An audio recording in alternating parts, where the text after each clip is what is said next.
This is a Let's Talk Church Safety and Security microsode with your host, Paul Buckner. So you've been in a situation, law enforcement is on the way, you've dealt with a threat, the bad guy's down, the bad guy's bled out, the bad guy is being held. Don't get target fixation and assume that's the only threat. Keep your head on a swivel, keep listening, understand that the clap of gunfire may have you confused and you may think it happened over there and it actually happened over here. All of this is a reality. People at the New Life shooting in Colorado Springs, Colorado, my understanding is they ran towards the shooter because of the clap of the echo coming from another direction. And if you can tell, I'm driving in traffic. I'm going stoplight to stoplight as I'm driving today. And I'm almost to my destination though. So when you hear something, it may not actually be coming from the direction you think it is, A. B, you may be dealing with a situation where there may be more than one shooter and you may not have the whole threat taken care of. That is a very big reality of what you could be dealing with. And you need to be prepared to do a tactical reload and get back in the fight. What happens if there's 3 rounds left in your magazine, law enforcement's on the way, and they're delayed because you're 15 minutes from the closest police officer, and you turn all of your attention. And I talk to cops about this all the time. I'm like, please do not get such target fixation that you all think you're primary. You all think that you're the officer at the scene, you're all primary. The other day, I was at the scene of something, and it wasn't a bad thing per se, but there was a group of officers. They were all focused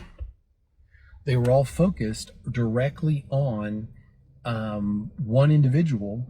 And when they were focused on that one individual, another individual came up off the street. There were 3 officers at the scene and a crazy chaplain.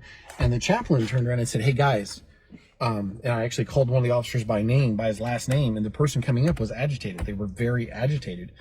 And as they were walking towards the scene, I called the officer's name. He turned and looked at me, and I went, and he turned and stepped out. And as he went by, he slapped me like on the chest and grinned at me. And he goes, "That's the child, the adult child of the person we're dealing with." And the person was agitated, and he talked to the person and calmed him down. You can get such target fixation. You can get so focused on this situation that nobody's looking that way. And it's something we need to train for, is to keep our head on a swivel and to look around. The weapon may be holstered. The threat may be pretty much over. But what if a loved one of that person comes up? Have control of the weapon. I've talked about this a lot, but have control of the weapon where it's ended up on the ground or whatever. You got your foot on top of it. The last thing you need to do is look over and somebody that's loyal to that person, a second person, has come up and actually picked up the weapon. I mean, in Korea, I talked to guys when we still had lots and lots of Korean vets walking around, that they talked about how the Chinese regulars they fought in Korea, the front line had a rifle, and if they got shot, they were supposed to throw the weapon up and back so the next guy could catch it and continue to fight. Something that somebody talked about the other day was, don't assume that every threat is male. And there was actually a shooting where a concealed carry permit holder actually lost his life. He saw a guy go in the front door of like a Walmart, and as he came in behind, the concealed carry permit holder was driving his weapon out to shoot him, and the girlfriend shot the guy in the back of the head and murdered the man that was going to stop the active shooter. There can be a secondary threat, and I think we're going to see more of that as time goes on.